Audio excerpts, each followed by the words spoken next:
Hi everybody, my name is Jason Ball. I'm the unit chair for UCLA as well as a member of your union's bargaining team.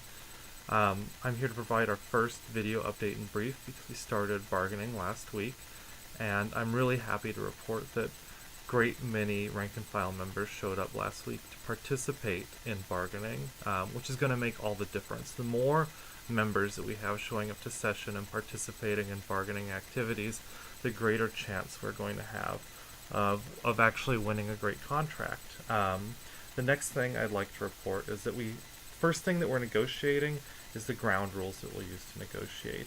And the ground rule that is causing the most problems right now is our demand that management not call the police on us preemptively and instead do what everyone else has to do, which is call the police when a violation occurs, because we're really tired of the culture of intimidation and harassment that's become so common at UC when anytime students advocate for their rights. Now management offered a verbal agreement.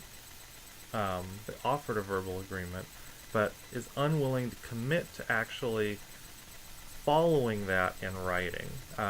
So we're a little worried that that management hasn't really changed. So we're going to keep discussing that, and we hope that management's positions change by the next time we see them. However, at the last session, they indicated that we'd either drop the police ground rule or drop ground rules altogether. So hopefully that'll change. On a more positive note, our ability to operate democratically. We don't have a chief negotiator, for example. We share the labor that it takes to run bargaining in a way that's appropriate for the type of rank and file democratic organization that we are. Really threw management for a loop. We hope that their observation of the way that we operate will give them some ideas for how to run the university as a whole, outside of these sort of weird hierarchies that minimize the agency and the creative potential of participants. Now, continuing with extremely positive updates, management also brought proposals that indicated an openness to strengthening the anti-discrimination language in our contract and expanding protections for parents, guardians, and those that are carrying children to term, those who are pregnant, as well as an openness to considering our proposals on protecting undocumented student workers, which is great. And we look forward to seeing how far we can take that and where our agreement, what the nature of our agreements really are through further conversation. Now, while that was really good, management also brought two other proposals that reminded us of the fundamental disagreements that we have with management about how the university should operate, what our lives as workers are like, and what our union should be like. So the first of those two proposals was management proposed to eliminate all requirements for transparency in hiring and how many jobs are offered. Right now, management has to make it public how many jobs each department is offering so that we have some sense of how much money is actually in our departments. Now, before we had this, and it's still like this to a great extent, departments operated on basically a favoritism model of you're well liked, they value your research, they like you as a person, and they know you and your past jobs secretly. Now, our union operates, of course, to change that system, to make it so that our TA-ships are given to us based on our needs, our ability to teach undergrads, to provide this education, and as well as our abilities as a researcher, and that we get those through some kind of regular, competitive, fair, transparent process where we're allowed to actually apply and compete for those jobs normally. That is when we're not guaranteed our funding, which, of course, we believe we should all be fully funded all the time.